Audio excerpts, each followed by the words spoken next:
to the big British castle. It's time for Adam and Joe to broadcast on the radio. There'll be some music and some random talking in between, and then eventually the whole thing will just end. Black Squadron!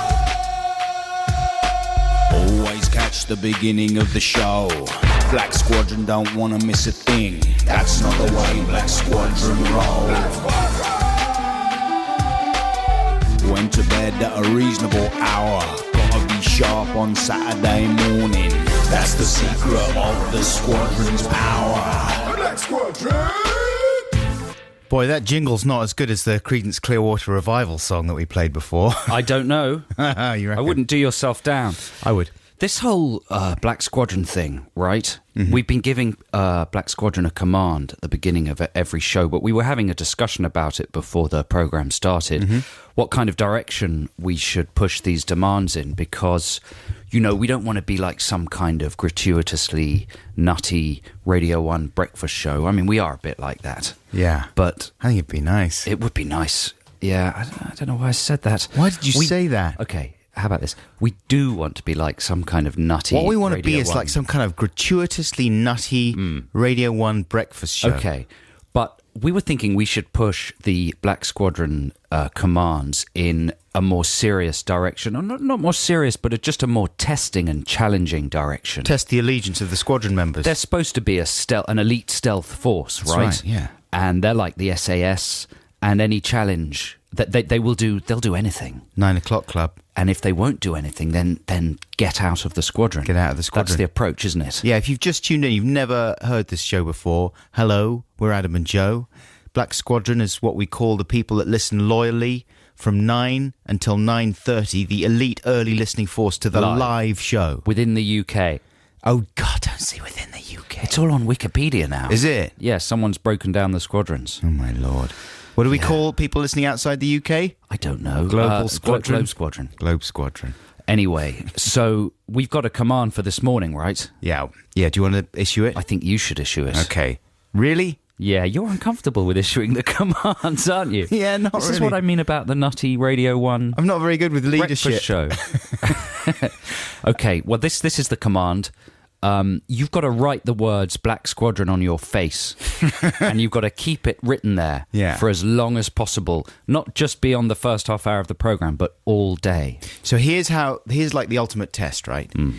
To provide pictorial proof of this. Send us a photo of yourself with Black Squadron written across your face. So it has to be clear that Black Squadron that you've written on your face is the same in the morning as it is in the evening. So you have to take a picture of yourself next to... I don't know, the TV or something. You don't have to do this, but if you are, you know, a proper elite right. Of course you Black don't have Squadron, why? How would we enforce it? With the police. Yeah, Or something like send the police around. They probably would go around. You reckon? Yeah. But what? Yeah. So if you've got the guts to have Black Squadron written on your You've face got and the keep it there guts. all day, then you could take a photo of your face, for instance, next to the telly tonight when Britain's Got Talent is on. When the boiler gets on telly. Yeah. I didn't mean to call her the boiler. That came out wrong. But what's her name? Mary Boyle? Susan. Susan Boyle, yeah. I mean, that would just be one way to prove that you'd had it on all day. Yeah. And don't try and pose next to a recording of last week's Britain's Got Talent, because we'll figure that out. We'll figure it out. It has to be Susan Boyle doing her new routine. Anyway, that's the command. But, you know, it would be impressive if you just wrote Black Squadron on your face and kept it there for the first half hour of the show. That in itself would be impressive. I'm still chuckling at the idea that it takes guts. It does take guts. Like being in the army or something. Of course it does. Here's some music for you folks. Here's Empire of the Sun with We Are the People. Empire of the Sun with We Are the People. James, our producer, telling us there that they're huge in Australia. Yeah, I was waiting for you to do the accent. I was thinking, what's Joe doing? He's just reading out in a normal voice. I was waiting until I'd mentioned the country, and it's now time to unveil my precise Australian accent. I mean, it really is absolutely on the money. Every tiny word, the shape of every phrase is perfectly observed. Perfectly observed. I like the way you do your little sibilant T's as well. Well, we've discussed that in the past. It's very important. It's very important. I like the fact that you also that you recast Australians as slightly effeminate and prissy. Yes, that's right. No, they're very macho. Yeah. That's what's deceptive about them. You know what? In fact, that reminds me, I rented the film Australia Did you? today. Why would you do that? You had to go and see it when we wrote our songs, didn't you? Because remember, I walked out of it. you walked out. And everybody got very angry. You wanted to see what happened to the drover. And my defence was I will watch the rest of it Yeah. on Blu-ray. So, in fact, I'm paying over the odds for it. Way I'm paying over the for odds. for the ticket price, What a which was lunatic. not a low price in Yeah. the West End, you know. Sure. And now I've paid to rent it. What a nutbag. And I'm going to watch the second half. So I'm only saying that. So Oh, you haven't that watched it regular yet? Listeners know that I'm true to my word. No, I Sure. haven't watched it yet. Safeguarding trust. Well done. Yeah. So what night have you got set aside for that? I've got a little stack of 4 movies. Yeah. It's quite exciting. And you're only going to watch half of each one? Yep. No, I'm going to watch the rest of, Yeah. I'll give them a shot. Anyway, isn't that honest of me? Well, it's honest that you bought it. I'll be impressed I didn't if you buy actually... it. Rented it. Rented Yeah. it. I'll be impressed if you actually watch the second half. I mean, there's really no reason to do that. What about the planes bombing the area? Oh. Did you walk out before that? Yeah. That's quite good. Must be quite good, mustn't it? Little Nuala. Something's going to happen to him. He's taken away to some sort of place where they punish kids, and Hugh goes and rescues him. To an island. all that, We yeah. never actually see what happens. The rescue is fairly brief. It goes pretty smoothly. Oh, you ruined it now. I thought they were all going to be killed. No. Oh, no, they're all going to be killed. No, mate. I've got a free play for you now, and I'm just. Do you think it's too early to do an insane free play, or should I No. go for the more? Okay, here's an insane free play for you right now. This was sent to us. This is good, isn't it? Sorry. Yeah. This is the Lewis Records man. Yes, exactly. Yeah. Yeah, that's good stuff. They sent us a big stack of their stuff, Lewis Records, and this was one of them. It's 2 Japanese girls and a Brit, a sort of expat who lives out there in Japan, I think, and they call themselves Cinnamon. And this is called Cakes and Pies. There was just a little exciting moment here in the studio, listeners. We were looking at some photos you've sent in of people obeying the Black Squadron command. And Xanthi, our lovely assistant lady, well, it's patronising to call her an assistant, isn't it? It's Lovely assistant condescending. lady is a little bit patronising. It's like she's a dolly bird on Brucey. Yeah, she loves that. She looks so proud of that description. Anyway, she came in with some... This conversation I'm having here has gone on for so long I've forgotten what I'm talking about. It was you started off by saying there was an exciting moment there. There we go. And she ran in with photos and we nearly collided. That's like right. characters in broadcast It news. was exactly like William broadcast Hurt news. and Holly Hunter. Had the same degree of import. We were rushing to get to our seats to bring you the important news that several Quick, we're people live! have written Black Squadron across their foreheads. What are their And names? sent in pictures. We don't really know their names. They're very There's good looking. there's a couple, a lady and a man. It's very nice. We'll find out the names. Anyway, brilliant. Well done, Black Squadron. Good job. Those of you who've responded to that. See if you can keep it going all day. Yeah. And pictures next to Susan Boyle. Are you going to be? You'll be watching tonight, of Of course, I'll be watching tonight. I've got a couple of issues, though, with Britain's Got Talent. Do you want to talk about that? Yeah. What's your problem? My first problem is Amanda Holden. Yeah. Now, she's a problem generally, but she keeps saying the words "on behalf of Her Majesty the Queen." Right. Have you noticed that? Yes. Now, she said it at least twice. On behalf of Her Majesty the Queen, it's a yes. Now, come along, Holden. I mean, that's a beheadable offence, isn't it? What You does she would mean? think so. On behalf of the Queen. Yeah. Is she talking to the Queen? It could be that she has a tattoo of the royal seal somewhere about her person. And that is enough to let you say on behalf of... Yeah, if you've I got- don't think it is. If you've got an endorsement. I think if she isn't actually relaying the Queen's opinions, then that is a treasonable offence. And I think Holden should be beheaded. Actually beheaded. Yeah, during Saturday week's episode of Britain's Got Talent. Well, they could get like a guy. They could get a sort of magician in, right? And the no, act, I want it for real. Really, I was going to say that the act could be he appears to behead her, and the joke is he has actually Yes, beheaded her. you're right. I like that now. Because it adds an extra twist. Yeah, he's like a kind it of would Tommy be- Cooper incompetent Yeah. magician. Oh no, I've actually cut her head off. Because that would be good for the ratings. And he actually has, yeah. You know, look at how Pondre's divorce has affected the ratings for Pondre's program. Skyrocketing. It's not the same as actually killing someone on air, though, is it? Well, beheading isn't really killing; it's a royal execution. It's a royal execution. It doesn't really fall under the remit. It's a of- clinical procedure. Yeah. Is someone doing the beheading gesture to you right now? No. We're not actually advocating anyone should go and remove Amanda Holden's head, are we? No, we're not. We're not. Of course Just not. to make it clear. If there's anyone out there thinking, hey, hang on. Anyway, the second thing that gets me upset about Britain's Got Talent is something Simon Cowell keeps saying. He keeps saying, that is the most amazing dance act I've ever seen in my life. That is the most amazing puppy juggling act I've ever seen in my life. Everything seems to be the most amazing thing he's ever seen in his life. What's his life like? Is it just that things just get increasingly amazing during the day, sort of moment to moment for him, so he has to just constantly say, this is the most incredible coffee I've ever drunk in my life. No, this is the most incredible coffee I've ever drunk in my life. No, they're editing out the bits where he says, this is the 25th most incredible dog juggling act I've ever seen in my life. He should start being more specific and putting them on a list and, quoting numbers. Yeah. Because there's a lot of the most amazing things he's ever seen in his life going on. This is the 252nd worst ventriloquist act I've ever seen in my life. I think things just keep getting better for him because they're constantly the best thing. He's delighted. I mean, he's having a good time. Life is just a sort of orgasmic parade of revelations for him. Yeah. Wow, I'm just thinking about that. It's amazing. Do you like his bouncer that comes in with him to protect him from the furious people? I wouldn't say I like him, but he's a knockabout funster sometimes on the ITV2 show. He looks Stephen Mulhern. He looks like I haven't seen that one. Oh, you should see that one. I haven't. He looks like the guy from the Munsters, though, Uncle Fester. Yes, he's from the Addams Family, Uncle Fester. But he's fun-loving. Yeah, yeah, he's a jolly giant. Like the guy in Of Mice and Men. Right. What's his name? He sometimes accidentally kills little birds. Is that Boo Radley? That's To Kill a Mockingbird. Oh, To Kill a Mockingbird. Who's the gentle giant? I forget his name. Is it George? He's called George. George the giant. I tried to pet it, but I killed it. That kind of thing. That's what he's there with a dead fan. Exactly. Can I touch your kitten? Oh dear, I killed it. Here's Jonathan Richman.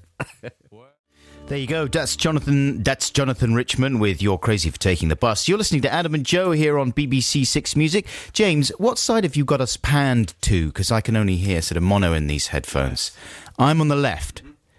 So this is Adam on the left-hand side of your... Hello, this is Joe. ...stereo spectrum. Is this for legal reasons, you're saying? Well, no, we've had a few emails. Every now and again we get emails from people complaining that we sound very much alike and they can't tell who's speaking. Adam's on the left, Joe's on the right. It's because you copy me. What? You're copying my voice. You think it's so cool. You copy it. Copy it. You see, look, you're doing it right there. Someone emailed in and said, I've started talking like Joe because he's so cool. I was thinking, what does that sound like? Hello. I didn't see that email. I want that email. Hello, how you doing? Do you listen to the Adam and Joe show? They are so cool. This is how Joe speaks. How rude. Listen, Very rude. It's time for the news, so let's hear it. Black Squadron! Stand down, your work is done. You've earned yourself a nice warm bath and maybe a nice little bun. Stevie Wonder there with his cover of the Red Hot Chili Peppers' Higher Ground. It's not true, it's a joke. Funny. It's a cover of a Candy Flip track, actually. By Stevie Wonder there. This is Adam and Joe here on BBC Six Music. It's a beautiful Saturday morning and we're very pleased to have you along. I mean, I just felt delighted to be alive. It's a lovely morning this morning, and it's such a pleasure to be here with you folks. Thanks so much for sending in the pictures of yourselves with Black Squadron written on your faces if you did. Yeah, Louise and Gordon were the people who sent in the one we mentioned earlier, who Adam said were very attractive. Pretty good looking. I'd happily bed down with either of them. Well, you can only really see Gordon clearly. Yes. So you're going to be bedding down with Gordon. Well, something to look forward to there, Gordon. Top of Louise's face is nice, though. Yeah. Even though it's got Black Squadron written across it. And we repeat that we realise that this is a very juvenile and sort of disruptive thing to ask Black Squadron to do, to write on their foreheads. But it's sorting out the men from the boys, the wheat from the chaff. It takes guts. Someone has texted in and said apparently on the hash Black Squadron Twitter string, or whatever you call it, there's a lot of people refusing Are they? to do the command. They're resigning their commission. Yeah. They are chaff. Anyway, we'll put that aside for the moment. So we're going to launch Text the Nation right now, the nation's favourite feature. Excuse me, a little bit of Froggles. It's important to clear your throat before you start Text the Nation or Absolutely. talking about it out of respect. Is that respectful enough? Very, that's so profoundly respectful. It's too respectful, isn't it? I've come up with a new jingle. This is a collaborative effort with a listener who sent in a very good rock instrumental version of the Text the Nation jingle. Yes. Have I written down his name? Lee Henman. Thank you, James. Someone's on the case here. Also, I've given a little shout out to Lee Henman at the end of the jingle, so you're immortalised in this jingle now, Lee. Thanks so much. Good collaboration. Hope you like what I came up with. Here it is.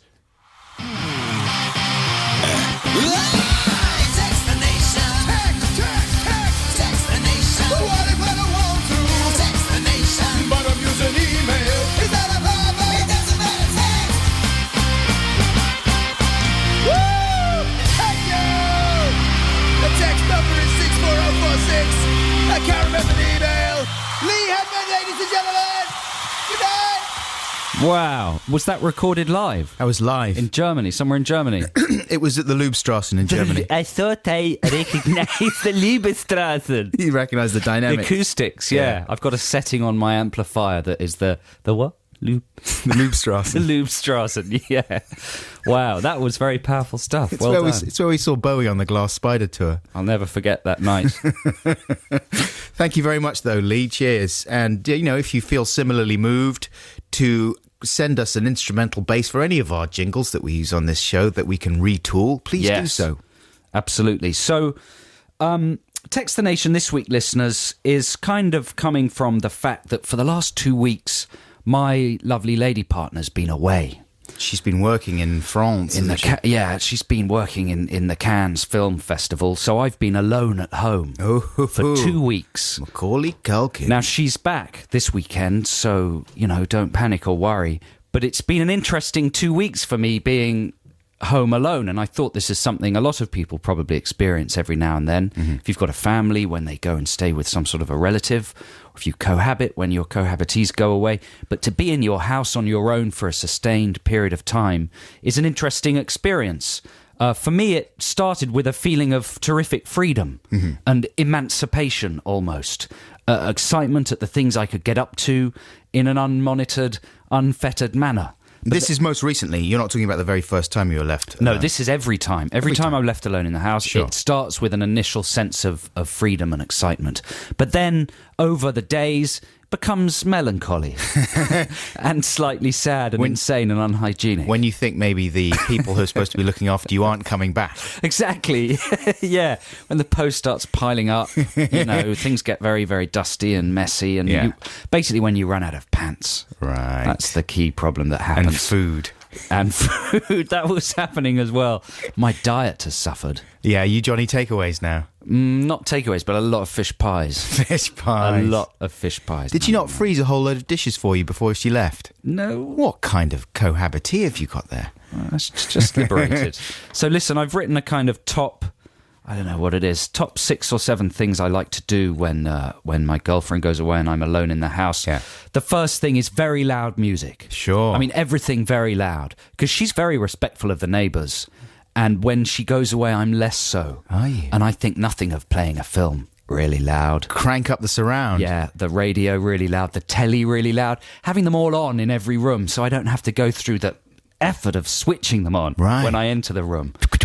Just keep them on all the time, like a kind of department store. You know, oh, what's going on in here? Oh, it's the telly. Oh, what's going? It's the radio's on in here. Wicked. Oh, there's someone chatting in the bedroom. Oh, it's Radio 4. I'm going to move the telly into the toilet. Woohoo! Oh, that's a good idea. So that kind of thing. Naked, dancing. Sure. A lot of walking around naked. This sounds very much like Risky Business Well, it is a bit like that, but he had pants on with you as Tom Cruise. and was better looking. You're just doing it completely I'm nude. not so good looking. I'm very gangly and big in Yeah. all areas. So I'm going around the house naked and I'm dancing to the very loud and singing. Are you? Lot of singing. Yeah. I'd like to apologise to my neighbours because there has been a lot of very loud singing. That kind of thing drives a partner mad. Of course. But she's not there. Totally unfettered. Okay. Unmonitored access to chocolate buttons. Nice. My girlfriend tends to try and stop me eating too many chocolate buttons. Right. But oh boy, have I been eating those buttons. You know those resealable packs? Sure. They're pointless. Why would you need to reseal them When you could just finish them off. when they've all gone? Did you actually got a secret stash that you found or anything? No, well, I did look for that. I ran out of chocolate, so I went to hunt for cooking chocolate. Yeah. Cooking chocolate. At the back of the cupboard. Oh, goodness. But I couldn't find. There was some dark chocolate. Yeah, I'm not going to go that far. What else? Are you rifling through any of her personals? No, No. I wouldn't do that. Why would That's you do awful that? That's because I horrible wouldn't thing. want her to do Crossing that to the my line. No, personals. What, like exactly. going through drawers and stuff? Diary, that kind of thing. What? That's a weird thing to say. Yeah, it's a weird thing. So why would you do that? That would be sort of assuming she was keeping secrets from me. Yeah. Do you think she is? Everyone does. Really? Everyone does. Okay, the next one is having the whole double bed to yourself. Sure. I mean, that's amazing. It means that you can stretch those legs out at any point without worrying about kicking her. Yeah. There's cold pillows, lovely fresh cool pillows. It's always a lovely cool Ready for part you. of the bed. Always a cool part of the bed when you've got the area you're in all You warm. can turn around luxuriously. You don't have to kind of turn yourself over in the same spot. You can roll right. I mean, really, there's a strong argument for couples to have their own bedrooms with a massive double bed in each room. That's Don't you what think? my parents figured out. Before they separated. And is that it? That's pretty much it. Going shopping very late at night. Yeah. I enjoy disrupting my regular hours. You know, Sainsbury's at 10:45 p.m. Sure. Getting up very late. I've been watching a lot of films that she wouldn't be interested in. Ah, that's a good one. Catching up on my Pasolini Blu-rays. Sure. Always you know, do that. hardcore European art house. Watching some extreme horror. Yeah. A film called Laid to Rest, during which the front of a man's face was hacked off. She wouldn't have enjoyed that.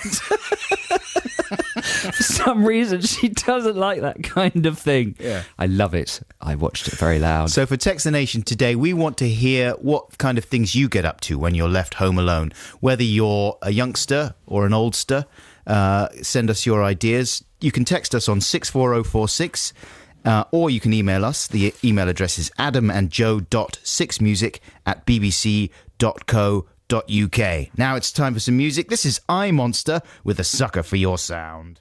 Very nice. That's iMonster with Sucker for Your Sound. This is Adam and Joe here on BBC 6 Music. Pleasure to be with you.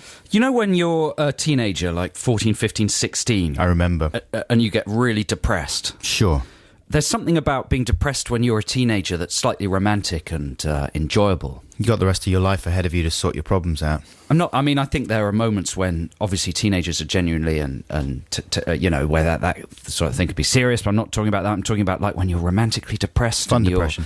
Yeah, when you're, I'm so depressed, and maybe you flop back on your bed or your sofa and you think, wow, it's a shame someone isn't taking a black and white photograph of me right now looking really depressed because I bet I look cool. do you know what I mean? Is that the kind of thing you used to think? Well, I'm just saying this as in preparation for the record I'm about to play. Oh, I because this see. is from '84 when we were in that kind of a period. Oh, yeah. And there's nothing better when you're sort of exquisitely depressed as a teenager than listening to a sort of, wistful record with really awful lyrics. Even though teenagers generally don't look good when they're depressed. I mean, they're kind of spotty and awkward a lot of the time. Do you think? You know, I mean, if you happen to be blessed with incredible good looks as a teen, then Yep, keep talking. great. Yep, yeah. Well, it's different for, different people. But if, for example, you were kind of spotty Herbert with like highlights in your hair and Yeah. things Tipp-Ex'd onto your jacket, Then what? then maybe you what? wouldn't look quite so cool. No, you've got the wrong guy. I look cool. And in 1984, depressed and spotty with stuff Tipp-Ex'd onto my jacket. This is the kind of thing I was listening to. This is Lloyd Cole and the Commotions with Are You Ready to Be Heartbroken, with some of the most terrible lyrics ever written. But a lovely tune. Here it is.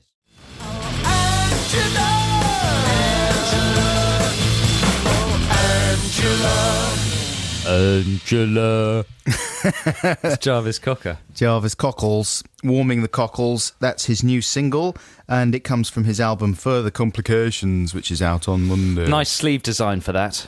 With him all in a awkward pose on the front. Yeah, and very nice font as well.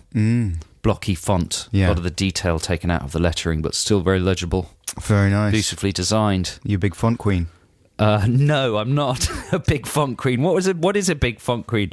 Like mincing around Soho with fonts all over a T-shirt. Very reductive way of... Really? Yeah. I'm just thinking of like a drag queen, but who dresses in fonts, like with amazing letters, a bit like Wordy from that children's educational program. Words you know, and pictures. the little round I know the guy you that mean. looks like a typewriter ball. The apparently nude man. Are we talking about the same guy? He had a I'm bow not tie, sure. but nothing else on. Yeah, but he hasn't got any legs He had little legs poking out. did he have little from legs his poking out? blobs. from his blob. From his amorphous blob of a torso. He was a grotesque little fellow. He was a chirpy, cheerful chap who was very keen on spelling. He wanted to teach me how to spell, but all I could think about was the rolls of your torso are just obscuring the fact that you're nude. I'd better look at a picture of him again. I'm not being able to picture him. Wordy. I might be picturing him all wrong in my mind. Anyway, I agree with you. You know, fonts are fun, and I'm a bit of a font queen myself. Right. I'm like the one you mentioned. Right. You're projecting again. Yeah, fair enough. Now, I had something in my brain, and it's gone out of my brain. Oh, no. It was a thing. Oh, yes. Did you watch... Did you watch Silence of the Lambs the other day when it was on telly? No, but I've watched it recently. Have you? I know it very well, yeah. Oh, that is a film and a half, though, isn't it? Yes. I mean, that stands up pretty well. When did it come out? Ooh, 95, 6, something like that. Later, earlier, higher, lower. Bruce's Babe. 91. Early 90s. James thinks even earlier, yeah. The only thing that's dated about it is some of the SWAT team action is a little ludicrous. Right. When they're jumping The way around they run and jump. in Right. formations. Oh, really? Yeah. Hut, hut, hut. It's a bit like that. Oh, I like it. But Jonathan Demme, I mean, he is one of the kings of cinema, isn't he? He's very masterful. Terrific POV work there. A lot of camera work straight into the faces of the actors. Yeah. And an amazing thing he does as well, where the music climaxes after the picture climaxes. Uh-huh. So Hannibal Lecter will do something appalling, and the music's building to a climax. It'll cut to the next scene with Clarice Starling running down a corridor, but the music will still be building to a climax. Right. So it's almost like the horrible bits sort of resonate beyond what they usually would. That's and right. bleed into the next scene. It's a really shock. cool. Amazing score. Howard Shore, I think, did the score. Really good score. Howard Shore. Getting a bit nerdy. No. It's wonderful. It was a joy. It was one of those films that came on TV and you're thinking, I'm off to bed now. Yeah. First 5 minutes. Can't switch it off. Can't switch it off. And the cross-cutting as well at the climax when you think the SWAT team are arriving at the same place where Clarice is about to get Buffalo Bill. Yeah. And it's cross-cut, but then they're cheating you and they open the door and it's someone else. It's the kind of thing Brilliant. you've seen ripped off a number of times since then, but that was the first time I'd seen it when I Brilliant. saw that film.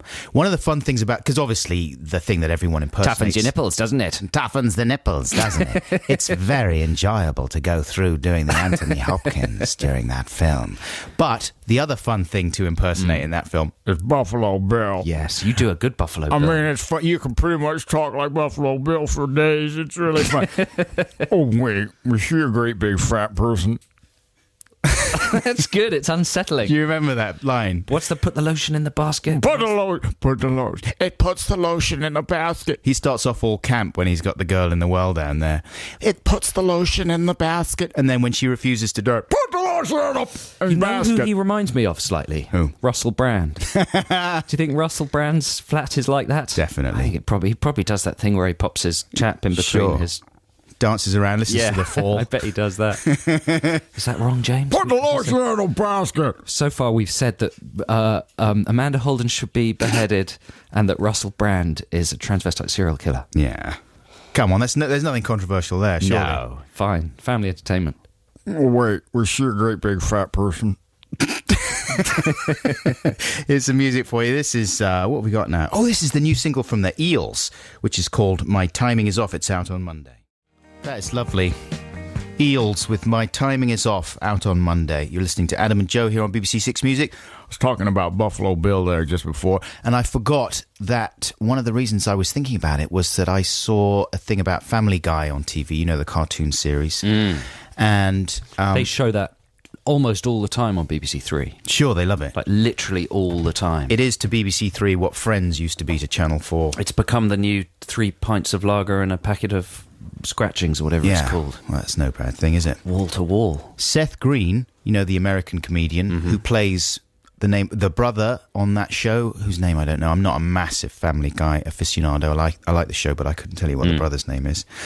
He said that he was inspired. The inspiration for the voice for that character is Buffalo Bill on Right. Silence. That's how he went. He went in as a dare for the audition with a friend of his. He said, "I'm just going to talk like Buffalo Bill right the way through the audition," And he got it. and he got the part. Yeah. Fun fact. In the podcast, James, you can splice that together with the other bit and make it seamless. Don't forget, folks, if you've never listened to the show in podcast form, you're missing out. It's an amazing world out there. It comes out every Monday. Maybe it might be Tuesday this time because it's bank holiday, isn't it? But, at the beginning of the week, you'll find a wonderful podcast available of this show, free for download. We've had a text from the series producer of Britain's Got More Talent. Ooh. That's the ITV2 Stephen Mulhern presented programme. Never seen it. You've never seen it. You're missing out. I am. On quite an extraordinary programme they put together there. Sure. With all sorts of segments and What things. do they call those things? Are they just sister shows? Or Yeah, there's it's a like more a sister fancy show. name for those. They show you auditions that haven't made it to the main programme. And then they have standalone sort of segments. They get a lot of screen time out of Anton Deck's sort of off-camera moments. Extra deck. Any time that Mulhern can get some time with Anton Deck and say some silly things, they'll pop that in. Right.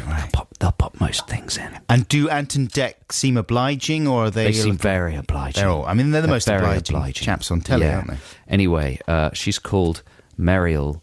She says we could come on their show for some knockabout fun if we wanted, and we could meet Amanda Holden, and we could quiz her firmly about the Queen thing. However, it's a no from me to any live execution action. Oh, wow. So, but it's nice because Mary has considered it. She's thought it She's through. looked into the possibility. I think she wants it to happen, but for health and safety reasons, it's a no. Logistically. Because it could result in a beheading. That's right. The beheading. That's right. So she's decided to nix it. Thanks for considering it, though, Marielle, and thank you for your invitation. Here's some music for you now. This is Roxy Music with Love is the Drug.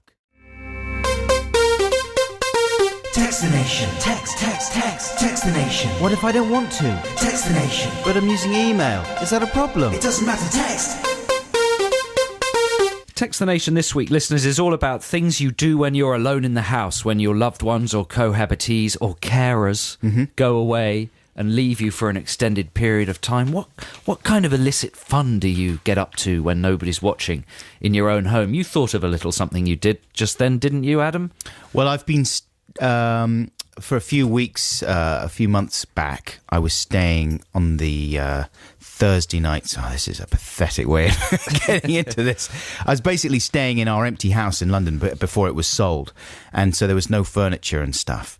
And I found myself one evening, having got back from a gig, just lying in the bath, but with no water in it, lying fully clothed in the empty bath, having a glass of wine. Is that the sort of thing your wife would scorn if you did it while she was in the house? I'd say legitimately she would. She'd think it was eccentric and you were losing your marbles. I wouldn't even do it. I wouldn't do it in the family house with my children sleeping next door. Just lie there with my clothes on with a glass of The wine. children in the would bath. find it unsettling. They'd think just Daddy think- was going Yeah. potty, What's wrong with Daddy? Why is he in the bath with his clothes on and a glass of wine? crying. Doesn't matter. He's fine. I wasn't crying. Sorry. I was thinking about it. Thinking about crying. I was thinking sad thoughts. I did catch myself and thinking and thought, this is not right. Why is this? Why am I doing this?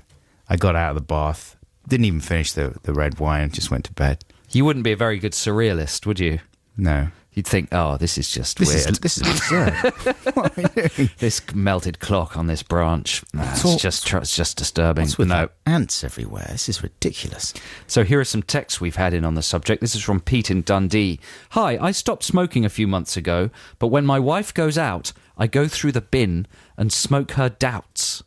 Doubts, is that a word for little stubs, like smoky stubbed? I think maybe it's, where's he from? Dundee. Dundee, I yeah. think maybe it's a Scottish word. Sometimes I have to dry them out on the radiator first. So in a way, you haven't stopped smoking, and in another way, you're like a tramp. It is very trampy behaviour. But I've got some sympathy for you there, Pete. Well, I don't know. I can't go into it. That's But, desperate stuff, Sometimes man. you have to go into bins. Sometimes you throw stuff away accidentally.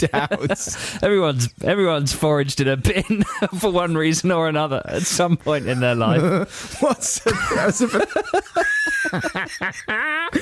kind of laugh was that? I don't know. It was an evil one.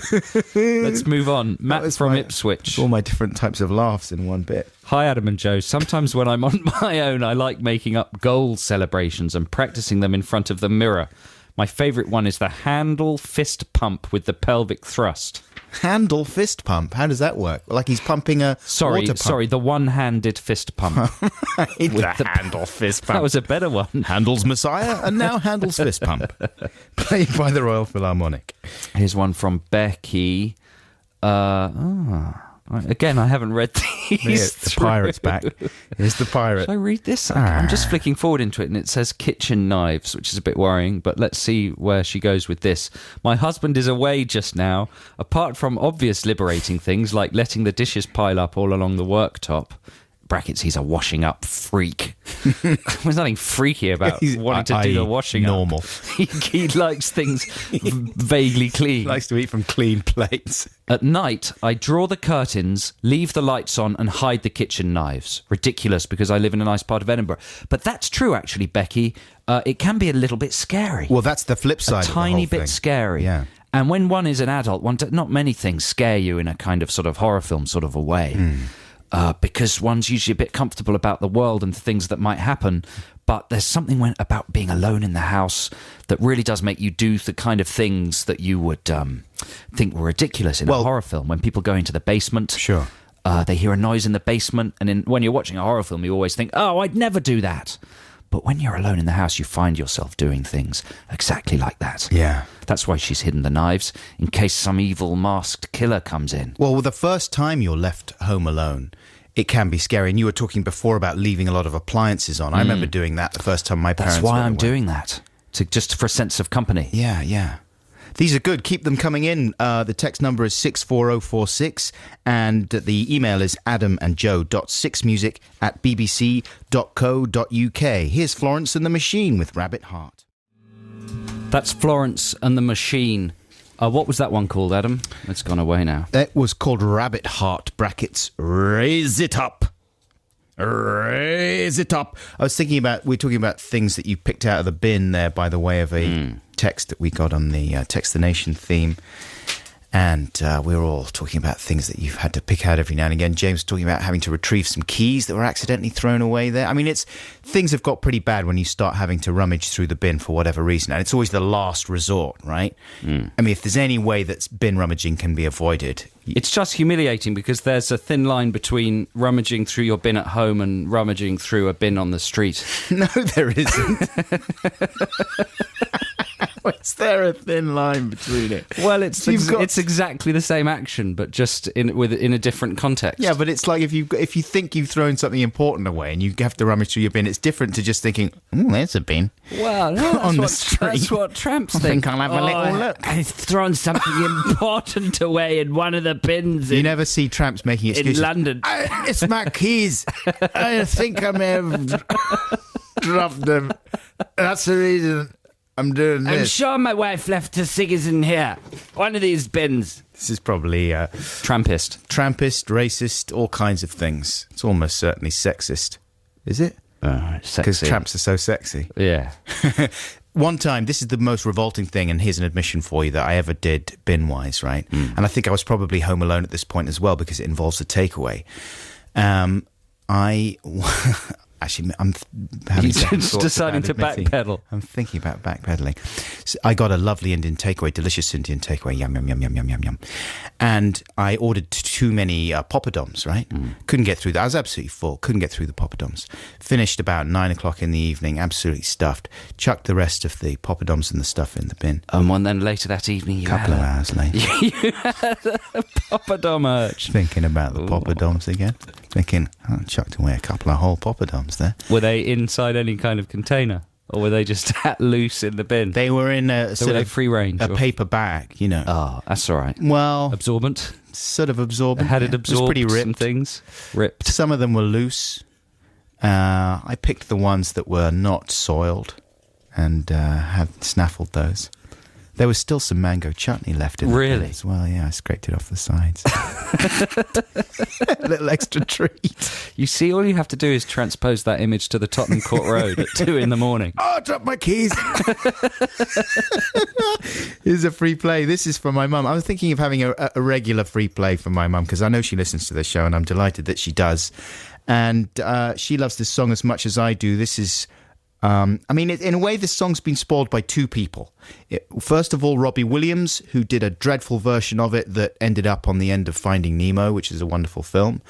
And secondly, Kevin Spacey, who did the film Beyond the Sea, about the man who sings this song. I've never actually seen Beyond the Sea. But Apparently nobody has. No, the idea of it makes me sad. But this song is wonderful. Beyond the Sea by Bobby Darin.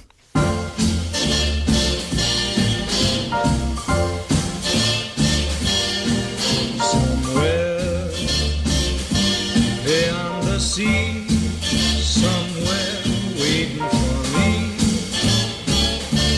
My lover stands on golden sands and watches the ships that go sailing. Somewhere beyond the sea, she's there watching for me. If I could fly like birds on straight to her arms, I'd go sailing. It's far beyond the star, it's near beyond the moon. I know beyond a doubt my heart will lead me there soon.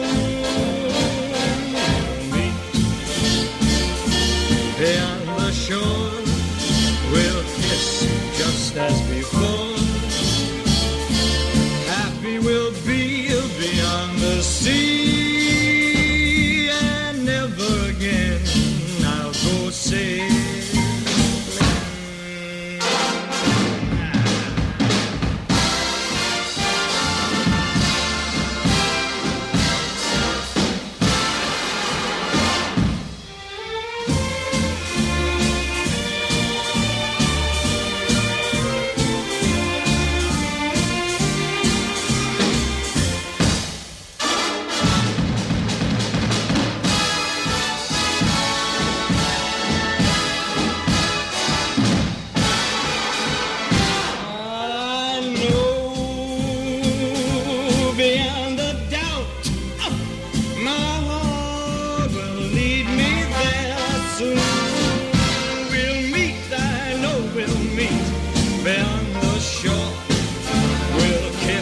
Just as before, happy we'll be beyond the sea, and never again I'll go sailing. No more sailing, so long sailing, bye-bye sailing. I got a can of drink, I got it in my hand. Ooh. I'm drinking down the can of drink, now it is in my tummy. Later on I'm gonna get another can of drink for myself. Yes. Then I'm gonna drink the drink and it will be in my tummy with the other one. That's the kind of rapping that Joe Strummer likes doing there. It's good rapping. That's good. I got a pair of shoes, I'm wearing them on my feet. Later I'll go walking upon the street. I use my shoes to keep my feet from touching on the concrete.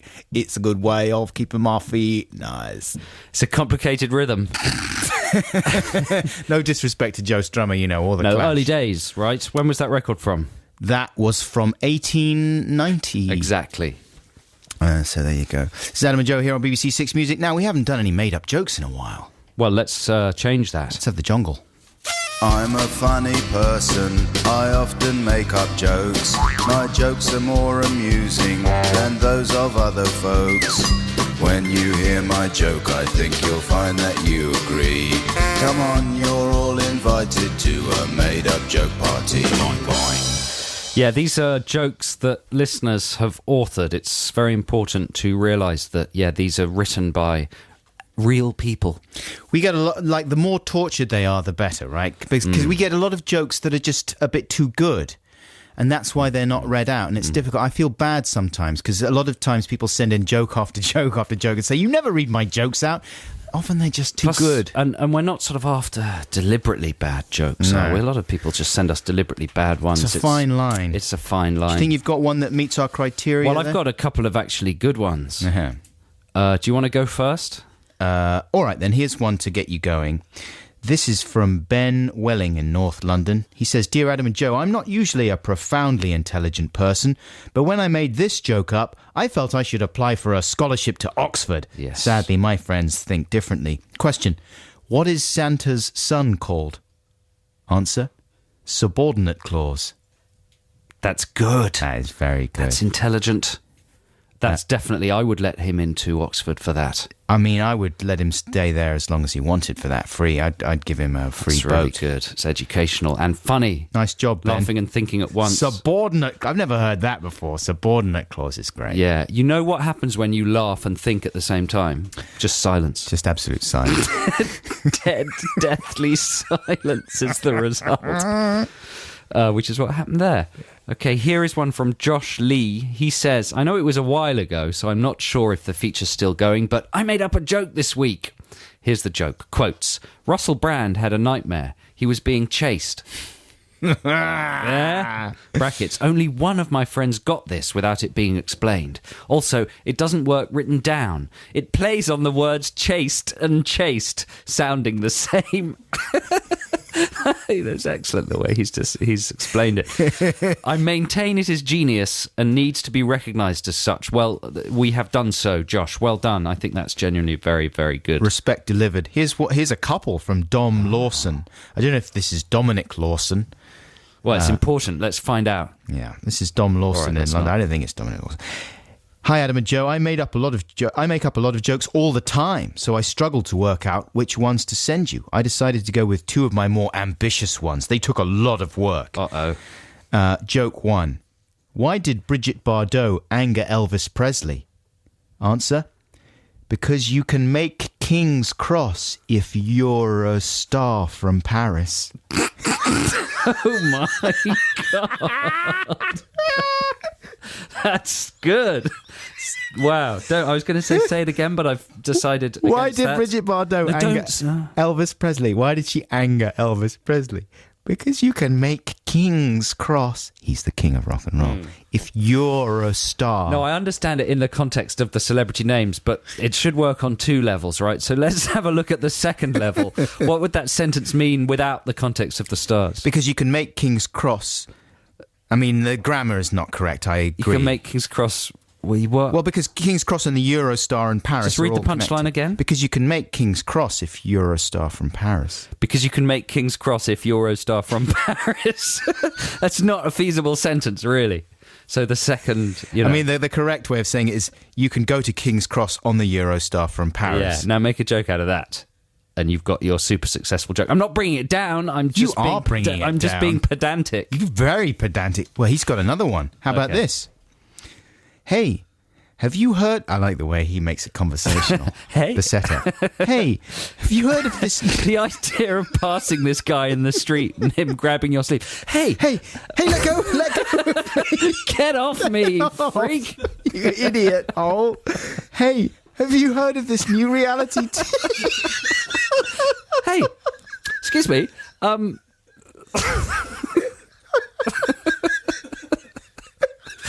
Go on then. What's the joke?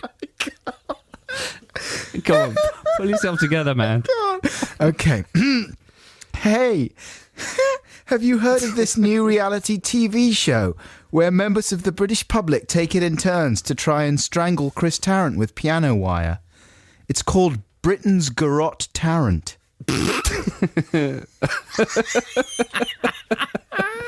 That's good. That is good, Dom Lawson from London. Oh, can we take any more? Come on, let's have one. Graham Webster. Is this an old one or a made up one? I don't know. He claims he made this one up. How many Spaniards does it take to change a light bulb? That is old. Is it old? I'm not even going to say the punchline. It's too old to say the punchline. Let's all say it together, listeners. 1, 2, 3. Juan. It's old.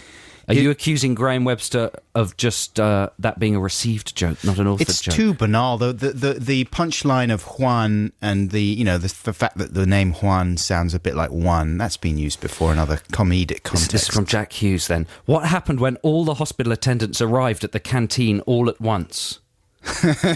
I repeat, what happened when all the hospital attendants arrived at the canteen all at once? I don't know. They were told to form an orderly queue. An orderly queue. Orderlies. What's that? Dunno. Is that your insane pirate laugh? Yes. Hey, I'm not going to read the whole joke out, which might make this guy even more angry, but Ben Escott from Westcliff, he wrote the manga management joke that you read. Yes, that was a good one. And he never got props for it. So sorry about that, Ben. Retro props. I'm not going to read out your boomerang joke. I'll leave that one for another time. That sounds good. Some kind of frightening meringue. Yeah, exactly. Yeah. Exactly. Thanks for those made-up jokes. Keep them coming in if you feel like it. I think you've got the idea now. Here's some music from the Animal Collective. This is Summertime Clothes. There you go. That's Animal Collective with Summertime Clothes. That's being released as a single at the end of June. And you can see Animal Collective headlining the Park stage at Glastonbury on the Saturday night. We'll be able to see that, Joe. Yeah, we're going to be at Glastonbury, we think, listeners. Is it premature to say that? Yeah, we're not going to be at Glastonbury, listeners. No way. Yeah, but we could... the likelihood is that it's we possible. would want to go there as punters, right? Yeah, we're not in an official capacity, James. I wasn't saying that. I'm just saying that Adam and I have got tickets for Glastonbury and Wicked. We might go. That's a nice job, man. Thanks, man. I really saved the day there. Well done. Listen, what do you know about Schoolie D, Adam? Schoolie D. He was the head of he was the education secretary in the 80s. Correct. Schoolie D was the head of the education department in the 1980s, along with his sidekick DJ Code Money, who was head of the money department. Yeah. That's a good name, isn't it? DJ Code Money. Code Money. What does that mean? Yeah. Money is a sort of a code. Anyway, this is a free play coming up from Schoolie D, Living in a Jungle. He's featured on a lot of Abel Ferrara films, Schoolie D. King of New York. Oh, and right. Bad Lieutenant. That's where you might have heard him if you're a movie fan. How old is Abel Ferrara? 167. He must be very old. It seems strange to me He's that actually a young man, but Is he? he's so grizzled. How old was he when he made King of New York? I've no idea, I don't know. No, in truth, I think he is. Yeah, he's getting on. He's getting on. Weird that he would be into that kind of music. There's no reason why he shouldn't be, I He's a suppose. hipster. He's an absolute hipster. He's a New York underground man. Yeah. Anyway, Schoolie D's brilliant. He's got such a unique sort of sparse rhythmic thing going on, and a really good little vocal style as well, with a really cool kind of effect on his voice that I like a lot. Wicked. This is Schoolie D with Living in a Jungle. Mixes very well into Alphabet Street by Prince if you ever want to do a disco mix. No thanks. That was Daft Punk with Daft Punk. This is Adam and Joe here on Six Music. Now, presumably, Joe, you've gone out and you bought your copy of Bob Dylan's new album. Of course. Yeah, you would have done that on the first day. Well, I can't even remember what his new album's called. I've got it. Let me look it up. It's called Look What I Found in That Bin. I've dropped my keys, is what it's called. No, I'm not rummaging around for sandwiches. I dropped my keys. It's called Together Through Life. And for a time, it was certainly number one in the States for a while. I think maybe it was even number one here, too. He's done pretty well for, what is he, septuagenarian now or something? Must be. He is soldiering on. And I don't know, I hope there's no, because he was ill for a while, right? And he got over that illness a few years back. Like he was teetering on the edge there in an upsetting way, but I'm very glad to say he bounced back. But is there something actually wrong with his throat? I don't think so. I think that's just the way he sounds now, right? Have you heard him sing recently? Not really. I'm a bit of a know-nothing. You're not up on your bobo. I was thinking about maybe playing a clip of how he sounds, but instead I've done a song which more or less illustrates exactly what Bob Dylan sounds like nowadays. Here it is. I've got a problem with my throat, and I've been searching for a lozenge. I don't mind if it's a blackcurrant one, but I'd object if it was orange. Last night I got a nasty shock. I coughed up something really scary. It had been there since the 60s. It had legs and it could speak, which I don't think is ordinary. I'm too busy to buy throat sweets for myself. I got crappy gigs to play and roads to travel. Maybe I'll revisit Highway 61, drink a cup of dust and eat a lot of gravel. It's amazing that a legendary oldster like me still gets up on stage and boogies. Kind of. The people in the audience throw lozenges to me, and in return I let them have my loogies.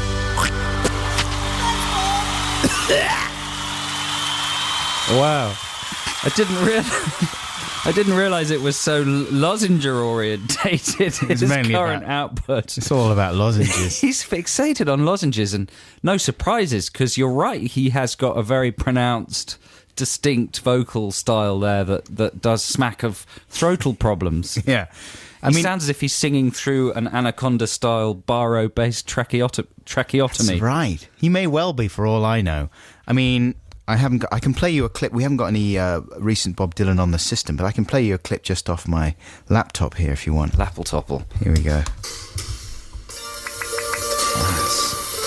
Where is he? You slip so far away. Where did we go? Actually, that's one of the good ones where he's in fairly It's still good voice. sounding quite throaty, but throatiness can be, can give a lot of character, can't it, Yeah, but there's character and then there's just like an Medical insane problems. level of croakiness. Or it's getting into Muppet areas as well, isn't it? Exactly. It's getting into kind of puppet territory. Right. Which is a good way for an older person to go because, you start looking like someone out of the Dark Crystal. He really does look like Skeksis, doesn't he? That's what he Someone looks should like. drape him, drape some Hessian across his back. Well, there's and give him a probably- little there's- gnarled stick. Yeah, there's probably a couple of sort of beardy Californians underneath him all the time, moving him around. Yes. Someone should, when are they going to make Labyrinth 2? Because they could save money on puppets just by putting all those old rock stars in there anyway. Yeah, get Bowie back in because Bowie's pretty craggly now as well. He looks like a marionette. But Bowie's voice, I mean, what's he doing with his voice these days? I haven't heard Bowie's voice for a while. Well, yeah. He's sort of fairly squeaky sometimes as well. He sounds a lot like... I think he still sounds pretty much like he used to. He's a little more pompy and operatic. But- maybe doesn't hit so many high notes as he used to. But Dilbo, he is gargling with... Dilbo Boggins. Dilbo Bobbins. He's gargling with cactuses there. It sounds good. It's absolutely It's a insane. good rendition. You should do a duet with him. You know, I'd love to. If he's listening... It's going to happen. I think it's almost guaranteed to happen. You know what I haven't heard is him doing his theme time radio things, which are supposed to be brilliant. Oh, he works for this station. Of course he does. Can I get some copies? Because everyone says how amazing they are. I still haven't heard them. It's ludicrous. Where does he record those in New York? in America. We could go to America, though. We could swap. Can't we do Why some don't kind we of do swap? a swap? We could go. We could do a three show. He could do our show. Yeah, It's time for Text the Nation. good. I bet he's got some funny stories This about week, rifling through bins. Loads. you never guess what I found last week. Sandwich, half-eaten, but it was good, still good. It was fine. Here's the Ting Tings. That was Ting Tings with Great DJ. Fun fact, that was actually written about Joe Cornish. Yeah, that's true, actually, because they think I'm such a great DJ. And all the lyrics are about Joe, and it's about Joe. Isn't that amazing? It's a big hit as well. Yeah. It's flattering. What's Brilliant. it like to have a song written about you by the Boring. Ting Tings? It's boring. Is it boring? Yeah, I mean, I'm tired of it. We- Don't care. Yeah. We're going back to Text the Nation now, and we have another jingle that's been created Yeah. by a listener. Can I just say, I wish I was Nick Grimshaw. Do you know Grimmy? Oh, sure, yeah. I mean, he's on so T4. cool. I was in the hairdresser the other day, and every man in there was having his hair done like Grimmy. How would you describe the Well, Grimshaw Grimmy's cut? got curly hair, and he has it sort of short at the back and the sides, and then kind of crazy and floppy at the front. Grimmy. Sure. I was listening to him on the radio this morning before I came in. He just seems like the man of the moment.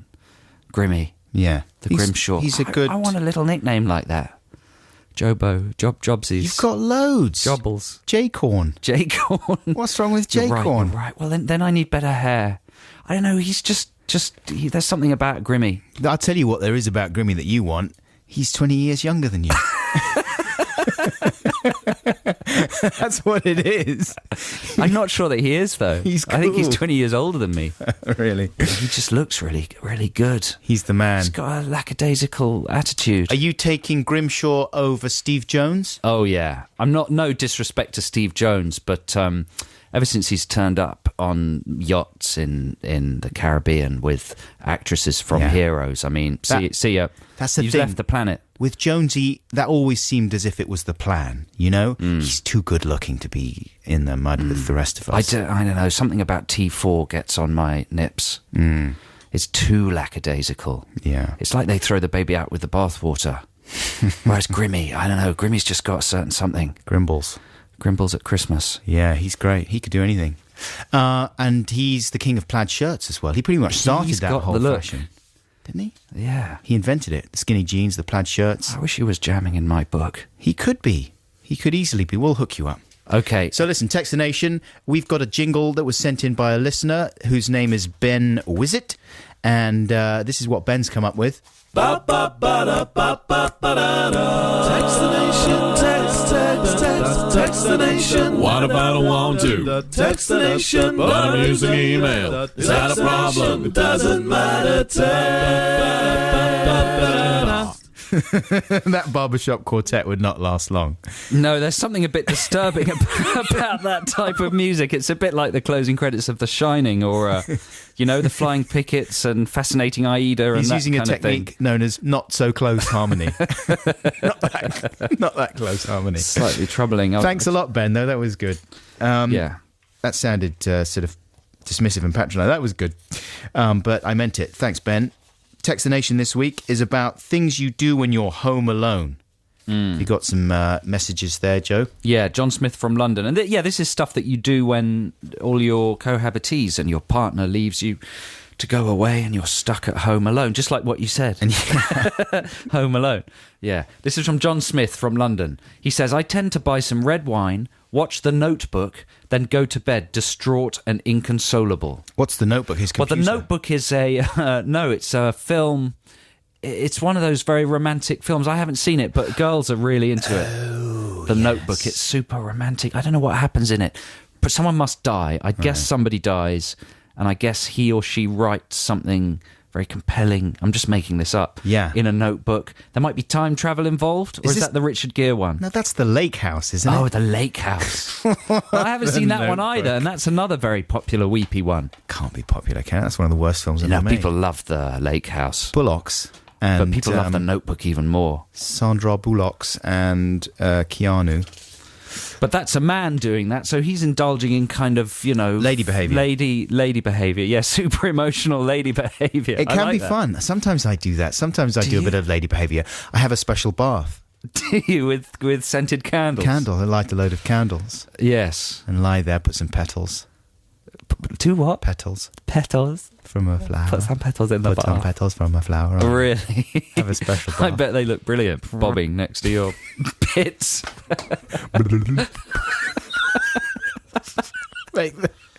Disturb the surface of the petals with a little airborne toxic event.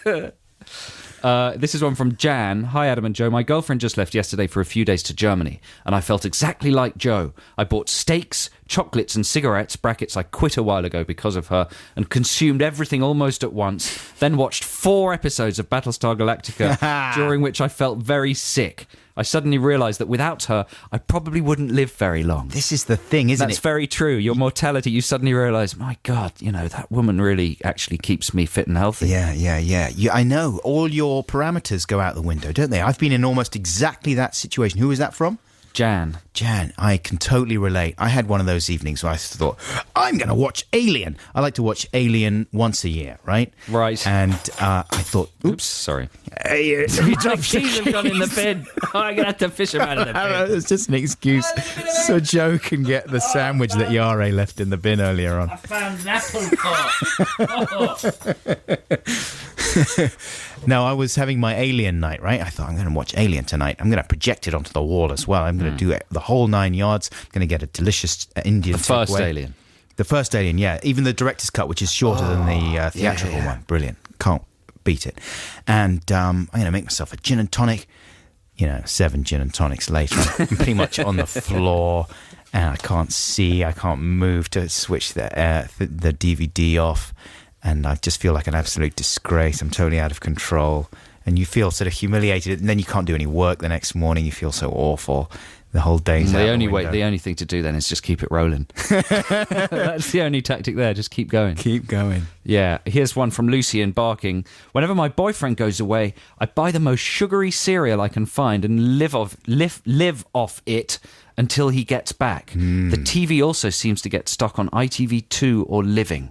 I'm always quite relieved when he comes home, so this behaviour has to stop. Right. There you go. You see, that's what relationships are about, policing each other. Parameters, imposing parameters. Yeah. Well, just having a person that brings out the best in you. You want to be your best for that person. There's a lot of talk about performing various ablutions with the door open. Oh, yeah. People find that very liberating, not having to close doors. Right. There's no chance someone's going to walk past and catch you in the act of various private business. Phil says, I'm not allowed to run up the stairs normally. So if she's not there and I need the toilet, I go down to the garage so that I can run up the flight of stairs. The euphoria builds gradually as I approach the top steps. Fists clenched, I shout, yes! In your face! What kind of relationship is that, Phil? I don't know. Troubling. That's terrible. Listen, we've got a few more of these before the end of the show. Do keep them coming in if you wish. The text number is 64046, or you can email Adam and Joe. There you go. .6music@bbc.co.uk. Here's the special AKA with Too Much Too Young.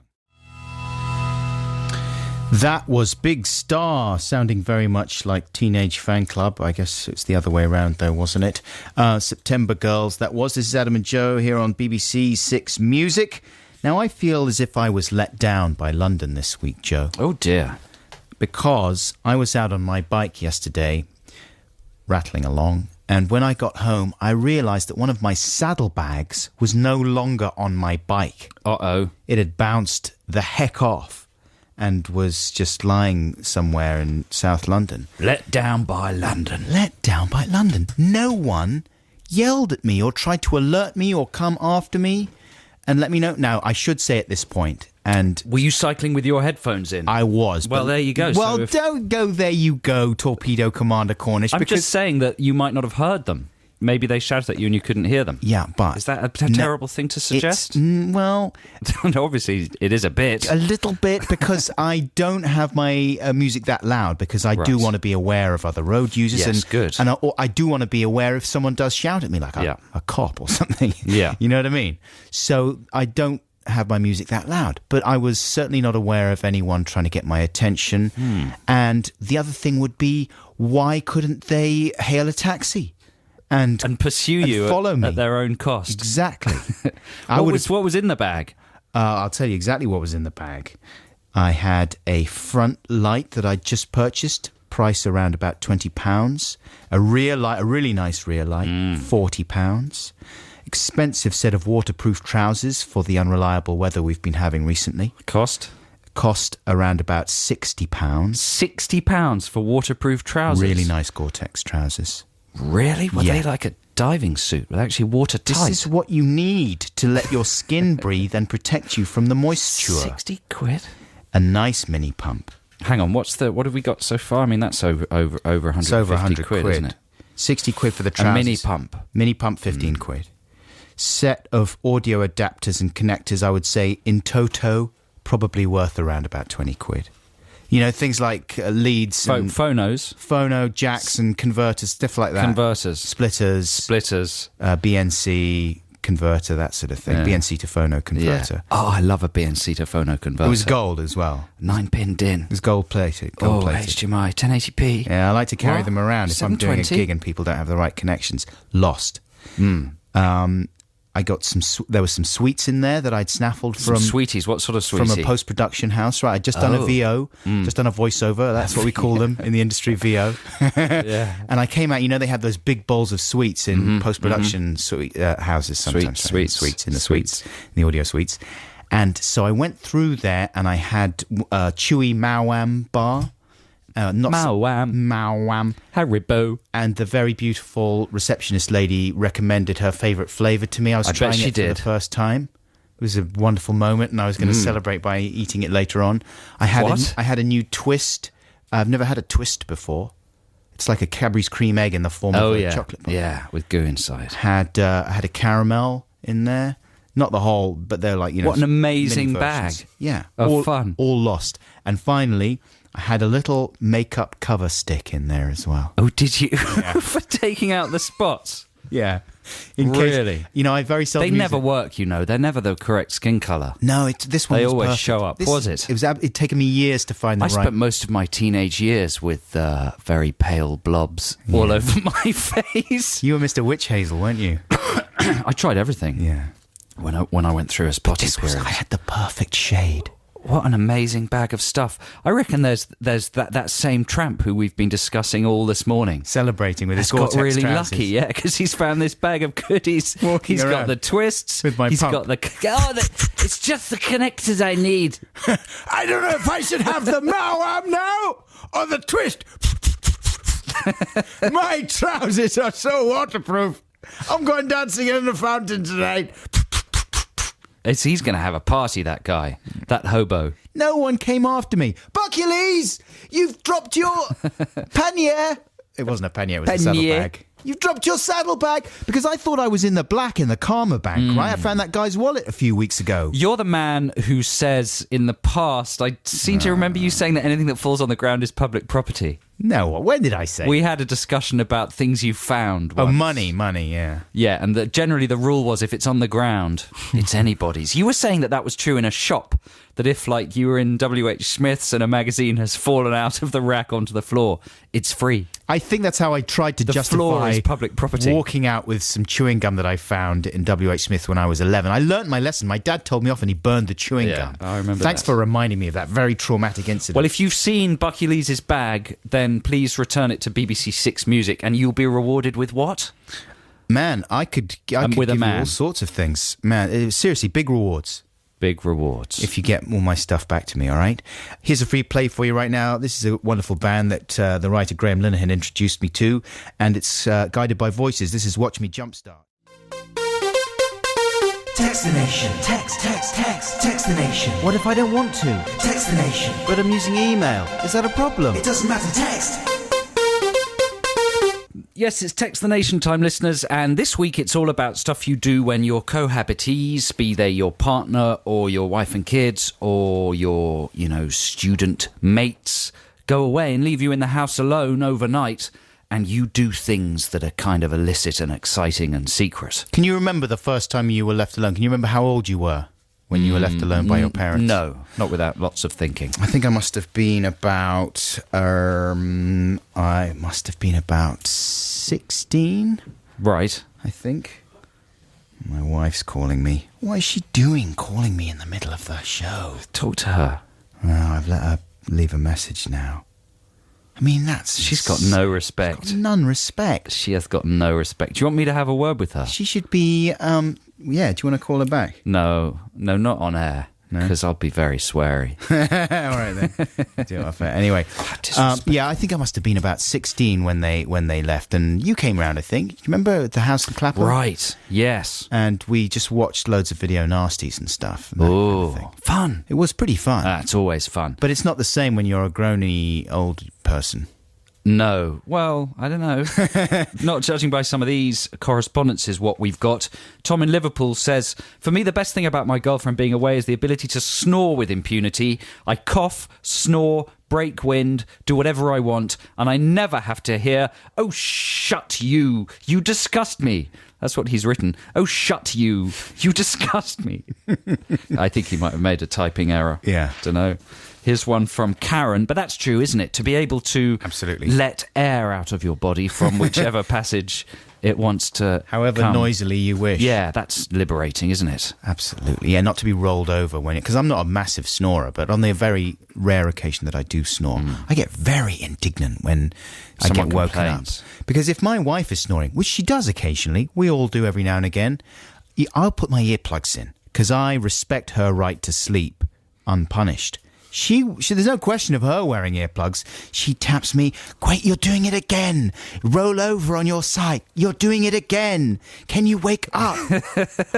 Weird. It happens exactly the other way around in my relationship. Oh, really? Because my girlfriend does snort a lot. Yeah. And even with the earplugs in, it vibrates the bed. I'm like Evelyn Glennie or whatever she's called. I pick it all up through vibrations. Yeah. And I have to do that. I poke her.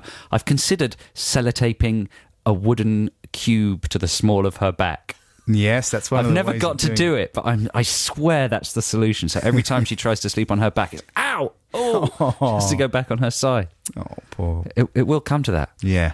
Yeah. No, I can appreciate it. I'll let you know. It can split couples up, snoring. This is one from Karen. I left my husband simply to go to work, and when I came back, he had constructed a pulley system to catch next door's cat. It involved a broom, sticky tape, and lots of string. My husband was sat in a cupboard holding the end of the pulley. Good job. So she's only left the house for a couple of hours, and he's put that together. He must have had the plans already, though. Sounds cool. He You would have reckon been he drawing designed them. it? Yeah. Heath Robinson style. Definitely. Robin Birmingham says, often if I watch a film at home on my own and I've really enjoyed it, I start to discuss it out loud at the end as if I'm on one of the extra features tacked on the end of the DVD. I often have to stop myself, though, as I admit it could sound odd if the neighbours heard it. Wow, that's certainly... You shouldn't censor yourself, Rob. I chat away. Yeah. That's one of the things I miss about VHS. When Adam and I used to rent VHSs from his local video shop, we used to often audio dub them.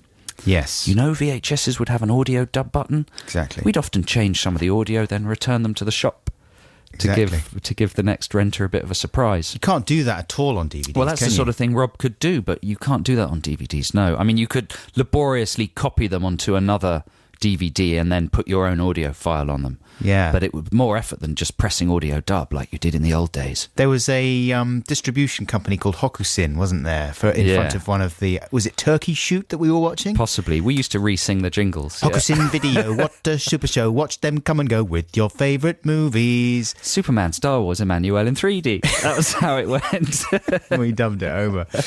Oh, those are the days. Here's one from Steph Dalton. When I am at my boyfriend's house and his housemates aren't in, I like to sit on the sofa with my bum out. Don't ask me why, because I don't know. I just have to do it when I'm there and they're not. What does she mean with her bum out? Does she mean just... Wait. I just pull my trousers, stroke leggings, stroke skirt down, just so my bottom is hanging out, and I just sit there and chillax. Love you both, big time saucy. And then about 15 kisses. Steph Dalton, office administrator, Perfect Installation Limited.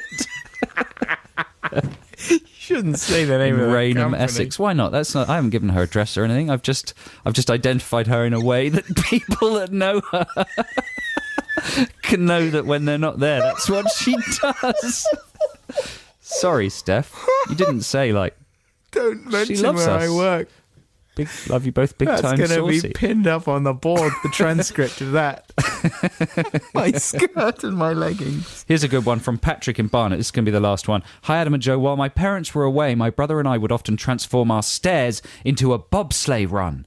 Using mattresses and pillows, we would pad out the marble floor at the bottom and ride the sledge down the stairs. I've got videos of it on YouTube.